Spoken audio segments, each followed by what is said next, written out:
दिनैनि बे 5 जुन 2022 मायथाइ ओरैनो थांनाय आंनि जि मोनथिगौ आङो इउनाइटेड नेसन्सआ 1972 मायथाइयावनो मोनसे बे बुहुमनां आबहावा जे वर्ल्ड इनभाइरनमेन्ट डेनि माबाखौ गायसनजेनदोंमोन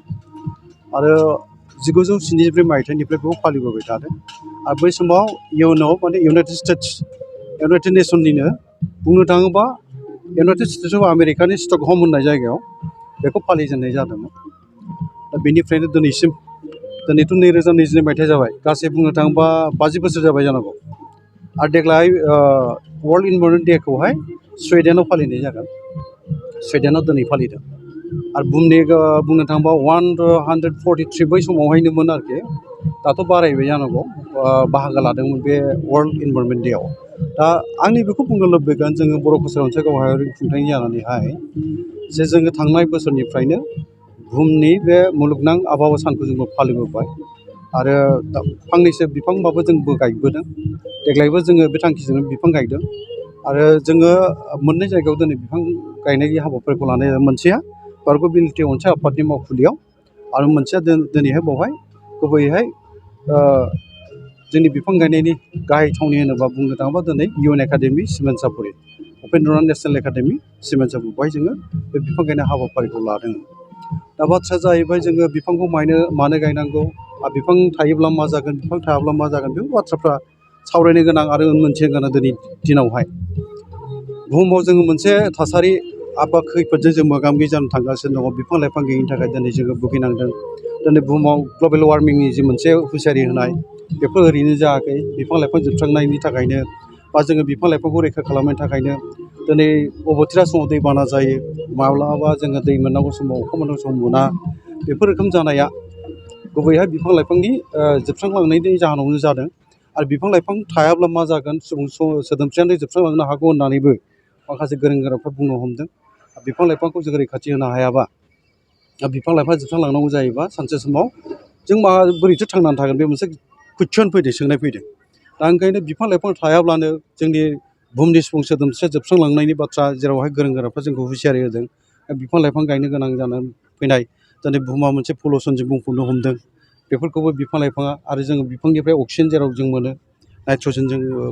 हगारनो गोनां जायो बेफोर गासैबो बाथ्राफ्रा बेवहाय नांफानानै दङ। ओंखायनो गोनांथि दङ दिनै बुहुमावहाय दुलाराय बुहुमानो बेनि थाखाय जिंगासिदों आरो खामानि मावनो गोनां जादों आरो मावगासिनोबो दङ। ओंखायनो जोंबो जोंनि भारतआवबो भारतनि आसाम रायजोआवबो आरो जोङो आसाम रायजोनि सिङाव थानाय बर' हारि बा गासै हारि माहारियानो बिनि थाखाय सांग्रां जानो हानांगोन आरो सांग्रां जानानै बयबो बिफांनि फारसे अननाय बिफां गायनाय बे मोनसे माने माइन्डसेटखौ जेब्लासिम जोङो सोनानै होनो हाया बा साफ्रोमबो सुबुङा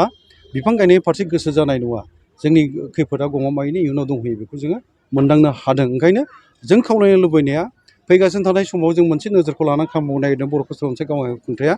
जोङो बर' कसारि गावहाय खुंथाया धुबुरीनिफ्राय सदियासिम बा तिनसुकिया जिल्लासिम गासै गं 22 जिल्ला दंखायो। दा बेनि गेजेराव जोंनि बियाबा बर' कसारि मोनसे गावहाय खुंथायनि बियाबा मोन 36 जागोन। बे मोन 36 बियाबनि सिङाव जोङो मोनफ्रोमबो बियाबाव जों बिफां गायनायनि बाथ्राखौ फैगौ बोसोराव जों साननानै दोनखाबाय आरोखि। दा जोङो माने मोनसे बिथांखि लादों बा जोङो मोनसे नोजोर लादों बा जोंनि नोजोरा बेनो बाङायावबो जोङो 2 लाखसो बिफां गायनो थाखाय जों साननाय जादों फैगौ बोसोरावहाय आरो हानायसेबां सासे सुबुङा फांसे बिफां गायनांगौ बेखौबो जोङो बर' कसारि मोनसे गावहाय खुंथायनि सिङाव थानाय साफ्रोमबो रायजो राजाखौ जों खावलायफागोन आरो गामियाबो गायनांगौ जि बिफांफोर मोनो माने फिथाइ जाग्रा बिफांफोरबो गायनांगौ जेरै थाइजौ खान्थाल बायदि बायदि बिफांफोर दङ जोंहा फिथाइ जाग्रा बेफोरखौबो गायफानांगौ। खालि जोङो माखासे बिफां जाय बिफांफ्रा बेसेन गोसा बेखौल' नोजोर होनानै गायनायाबो बारा थिग जानाय नङा मोनो आं बेखौबो गायनांगौ बेसेन गोसा बिफांफोरखौ जों गायनांगौ बेजों लोगोसे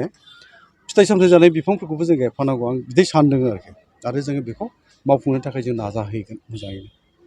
बे समाव जोङो दिनैनि दिनखौ माने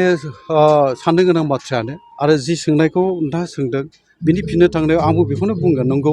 गोबां सुबुङानो बिफां गायनाय प्रग्राम जोंनि माखासे माहारियारि आफादफोर जोंनि थिग जानाय नङा मोनो आं बेखौबो गायनांगौ बेसेन गोसा बिफांफोरखौ जों गायनांगौ बेजों लोगोसे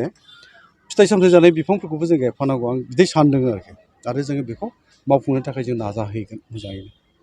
बे समाव जोङो दिनैनि दिनखौ माने साननो गोनां बाथ्रायानो आरो जि सोंनायखौ नोंथाङा सोंदों बिनि फिननो थांनायाव आंबो बेखौनो बुंगोन नंगौ गोबां सुबुङानो बिफां गायनाय प्रग्राम जोंनि माखासे माहारियारि आफादफोर जोंनि राजखान्थि दोलोफ्राबो लाबोदों आरो नुदों जोङो जेदिन माने जि सानावहाय बिफां गायनाय प्रग्राम लायो सोरबा सोरबा गावखौ सेल्फि लानाय फट' पस्ट लानायनि थाखायल' बेखौ माने मानियो गुबैयैहाय बिफांखौ गायखांनायनि उनावहाय बेखौ जे गोजोर खालामनांगौ फोथांनांगौ बेखौ सोमखोर समायना मोनसे मुस्रि महर मोनहोनांगौ देरहोनांगौ लावहोनांगौ बे बिबानखौ रुजुननो नागिरनायखौ नुनाय जायाखै गमामायैनो 80% माने जौखोन्दोआनो थैफिनलाङो होननाय बाथ्राया बे सैथो बाथ्रा ओंखायनो बे जानो नाङा आरो बिब्दिनो बे माइन्डसेटखौ लानानै जुदि जों बिफां गायो बेयो दहाय आं बुंलांनाय बाथ्राफोर बिफां लाइफां गैयिनि थाखाय दिनै ग्लबेल वार्मिंजों भुगिनांदों पलिउसनजों जों भुगिनांदों बेफोर बाथ्राफ्रा आरो मोनसेया जाहैबाय सुबुं सोदोमस्रिया मोनसे जोबस्रांहैगोनाबो बेबो नंखाय नङा गोरों गोराफोर बुंनाय बाथ्राया ओंखायनो बिफांखौ गायनायनि नामावल' गायनो नाङा गायखांनायनि उनावहाय बेखौ जोथोन लानांगौ फोथांथारनांगौ बे बिबानखौ जोङो रुजुनलायनानै सिगांबोआबा जोङो बिफां गायनो नांगौ गायनायल' जागोन जेबो बेसेन थानाय नङा आरो जोङो खैफोदजों मोगा मोगि जानो हैगोनाबो बिनिफ्राय जों गोजान जानो हानाय नङा बेखायनो आंनि खावलायनाय बे जागोन बर' खौसे मोनसे गावगाय खुंथायनिफ्राय जोङो बिफांखौ गायथारनांगौ आरो गायखांनायनि उनावहाय बेखौ जोथोन लानांगौ होननानै आं खर' गंग्लायै बयखौबो खावलायहरबाय नोंथाङा सरखारि साख्रि नागिरदोंना नोंथांनि थाखाय मोनसे गोजोनथाव खौरां नोंथांनि थाखाय दं एडुकेट पइन्ट जेराव नोंथाङा सोलोंथाइ लानायनि गेजेरजों सरखारि साख्रिनि गुबुन गुबुन रोखोमनि गोब्राब आनजादफोरखौ उथ्रिसारनो हागोन आरो गावनि आथिङाव गसंथानो हागोन बे एडुकेट पइन्टआव नोंथांमोना SSC bank PO bank clerk bank एसअ UPSC FSC defence railway state insurance एएअ एडिअ एसिस्टेन्टजों लोगोसे स्टेट लेभेल जब आरो माखासे सरखारि साख्रिनि आनजादाव गोनांथि जानाय आयदाफोराव सोलोंथाइ लानो हागोन मख'नो गोनांदि बे सोलोंसालियाव साख्रिनिल' नङा बेयाव MBA आरो सैनिक स्कुल बायदियाव एडमिशननि थाखाय एन्ट्रेन्स होनो थाखायबो सोलोंथाइ लानो हागोन बे सोलोंसालियाव गाहाम थाखो खथानि सुबिदा दं आरो सम मथे नोंथांनि सोलोंथाइखौ बे सोलोंसालियाव होनाय जागोन बेखौबो मिथिनांगोन दि बे एडुकेट पइन्टआव सोलोंथाइ लानानै बावैसो 2021-22 इं मायथाइनि एसएससि जिडिनि आनजादाव गासै 11 सा सोलोंसाफोरा उथ्रिसारनो हादों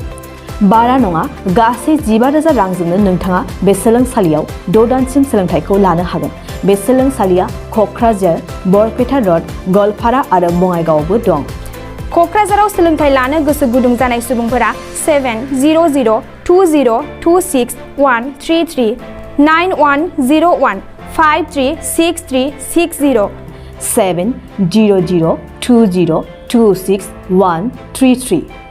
9101536360